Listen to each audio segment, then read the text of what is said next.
আগামীকাল পয়লা জুলাই থেকে ঢুকতে চলেছে আপনার অন্নপূর্ণা যোজনার টাকা।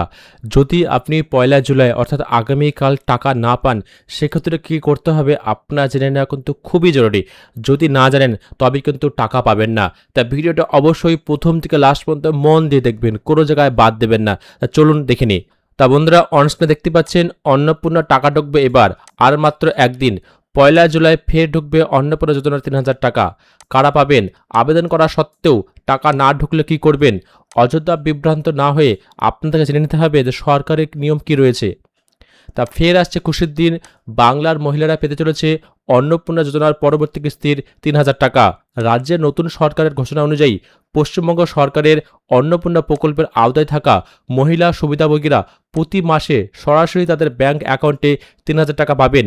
অর্থনৈতিক বিশেষজ্ঞরা বলছেন, এই মাসিক আর্থিক সহায়তা পরিবারের কল্যাণ ও নারীর অর্থনৈতিক ক্ষমতার উপর একটি উল্লেখযোগ্য প্রভাব ফেলতে পারে। তা যদি আপনি ৩,০০০ টাকা পান, অবশ্যই কিন্তু আপনি লাভবান হবেন।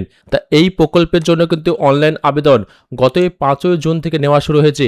এর মধ্যে গত ১৫ জুন থেকে অনুষ্ঠিত ৪ দিনব্যাপী রাজ্যের জনকল্যাণ শিবিরেও কিন্তু এই নাম নথিভুক্ত করা হয়েছে। এছাড়া অনেকে কিন্তু সাইবার ক্যাফে বা জেরক্স দোকান বা ল্যাপটপ ডেস্কটপে নিজেও কিন্তু অনেকেই আবেদন করেছেন। মুখ্যমন্ত্রী শুভেন্দু অধিকারী সম্প্রতি জানিয়েছেন, বিপুল সংখ্যক আবেদনপত্র ইতিমধ্যে যাচাই করা হয়েছে। সরকারি তথ্য অনুযায়ী যাচাই প্রক্রিয়া সম্পন্নকারী ২৮ লক্ষ মহিলার ব্যাংক অ্যাকাউন্টে ৩রা জুন প্রত্যেকের অ্যাকাউন্টে ৩,০০০ টাকা করে জমা করা হয়েছিল। তা ৩রা জুন কিন্তু ৩,০০০ টাকা পেয়ে গেছিলেন, এবং এই জুন মাসের যারা টাকা পায়নি তারা কিন্তু আগামীকাল কিন্তু ৩,০০০ টাকা পেতে চলেছেন। একই সঙ্গে মুখ্যমন্ত্রী জানিয়েছেন, অন্নপূর্ণা প্রকল্পের অধীনে এই পর্যন্ত আরও ১.৫ কোটি মহিলার রেজিস্ট্রেশন সরকারি স্তরে গ্রাহ্য হয়েছে। যাচাইয়ের পর তাদের বিবরণ তথ্য পোর্টালে আপলোড করা হয়েছে। আশা করা হচ্ছে তারা সকলেই কিন্তু ৩,০০০ টাকা জুন মাসের প্রথম কিস্তি কিন্তু পেতে চলেছেন আগামী পয়লা জুলাই, অর্থাৎ আগামীকাল। শুধুমাত্র আধার সংযুক্ত ব্যাংক অ্যাকাউন্টে কিন্তু টাকা ঢুকবে, অর্থাৎ যে ব্যাংকের সঙ্গে আপনার ডিবিটি লিঙ্ক থাকবে সেই ব্যাংকে কিন্তু এই টাকাটা আপনি পাবেন। তা পয়লা জুলাই ৩,০০০ টাকা না ঢুকলে কি করবেন সেটা আমি জেনে দিচ্ছি। যারা টাকাটা পেয়ে যাবেন চিন্তার কোনো ব্যাপার নেই, যারা টাকা পাবেন না তারা কি করবেন? প্রথমে সোশ্যাল সিকিউরিটি পোর্টালে আপনার স্ট্যাটাস চেক করতে হবে। তা আপনি যখন মোবাইল দিয়ে আবেদন করেছেন বা কম্পিউটারে আবেদন করেছেন, সেখানে আপনি গুগলে যাবেন, গিয়ে সার্চ করবেন সোশ্যাল সিকিউরিটি, সেখানে গিয়ে কিন্তু আপনার স্ট্যাটাস চেক করবেন।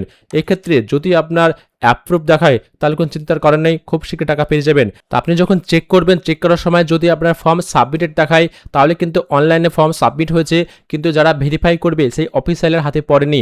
যদি আপনার ফর্মের স্ট্যাটাসটা ইনকোয়ারি প্রসেস দেখায় তাহলে অফিসিয়ালের হাতে পড়েছে এবং ইনকোয়ারি শুরু হয়েছে, এবং যদি আপনার ইনকোয়ারি রিসিভ দেখায় তাহলে সেক্ষেত্রে কিন্তু অ্যাপ্লিকেশন হয়তো কোনো জায়গায় ডকুমেন্টের সমস্যা রয়েছে তাই ব্যাক করছে, এবং সর্বশেষ যদি আপনার অ্যাকসেপ্ট দেখায় তবে আপনার ফর্মটা ভেরিফাই হয়ে গেছে। খুব শীঘ্রই অর্থাৎ পয়লা জুলাই তারা টাকা পেতে চলেছেন। অর্থাৎ যাদের ফর্ম স্ট্যাটাস কিন্তু অ্যাকসেপ্ট দেখাবে তারাই কিন্তু আগামীকাল থেকে টাকাটা পাবেন, নচেত কিন্তু পাবেন না। এই ক্ষেত্রে আপনাকে মাথায় রাখতে হবে যে আপনার ব্যাংক অ্যাকাউন্টের সঙ্গে কিন্তু অবশ্যই ডিবিটি লিঙ্ক থাকা বাধ্যতামূলক।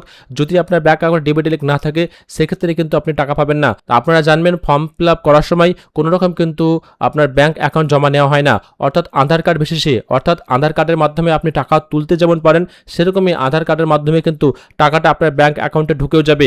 এটা কিন্তু ব্যাপার। তার ডিবিটি লিঙ্ক কিন্তু অবশ্যই কিন্তু আপনার জেনে রাখা উচিত। তার ডিবিটি লিঙ্ক যদি না থাকে তবে কিন্তু আপনি ব্যাংক অ্যাকাউন্টে কিন্তু টাকাটা পাবেন না। এছাড়া যদি আপনার ফর্ম আবেদন বাতিল হয়, কোনো রকম ভুল ভ্রান্তি থাকে, রিজেক্ট হয়, সেক্ষেত্রে কিন্তু সমস্যার কোনো কারণ নেই। খুব শীঘ্রই কিন্তু পোর্টালে কিন্তু এডিট অপশন চালু করা হবে, সেখানে গিয়ে কিন্তু আপনার যে জায়গায় ভুল রয়েছে সেটা কিন্তু আপনি সংশোধন করে নিতে পারবেন। মুখ্যমন্ত্রী আরও বলেন, যদি আপনার নাম এখনো পর্যন্ত অন্নপূর্ণা প্রকল্পে রেজিস্টার্ড না হয়ে থাকে তবে চিন্তা করবেন না, যারা এখনো বাকি আছেন তারা এখন নতুন করে ফর্মটিকে পূরণ করতে পারবেন। আপনার এলাকার সরকারি আধিকারিকরা এক্ষেত্রে আপনাকে সাহায্য করবে, প্রয়োজনে তারা সাহায্যের জন্য আপনার বাড়িতেও আসবেন। রেজিস্ট্রেশনের প্রক্রিয়া এখনও খোলা রয়েছে এবং নতুন আবেদনকারীরা চাইলে এই প্রকল্পের অন্তর্ভুক্তির জন্য আবেদন নিশ্চিন্তে চালিয়ে যেতে পারেন। তো এমনটা জানিয়েছে মুখ্যমন্ত্রী শুভেন্দু অধিকারী। তা আগামীকাল দেখুন আপনার ব্যাংক অ্যাকাউন্ট, এবং ব্যাংক অ্যাকাউন্ট চেক করে দেখুন যে আপনার টাকাটা পাচ্ছেন কি পাচ্ছেন না, এবং যদি টাকা পেয়ে থাকেন অবশ্যই কিন্তু এই ভিডিওতে কমেন্ট করে যাবেন, এবং আপনি কোন জেলা থেকে এই ভিডিওটি দেখছেন অবশ্যই আপনার জেলার নাম কমেন্ট সেকশনে জানিয়ে যাবেন। ততক্ষণ ধন্যবাদ।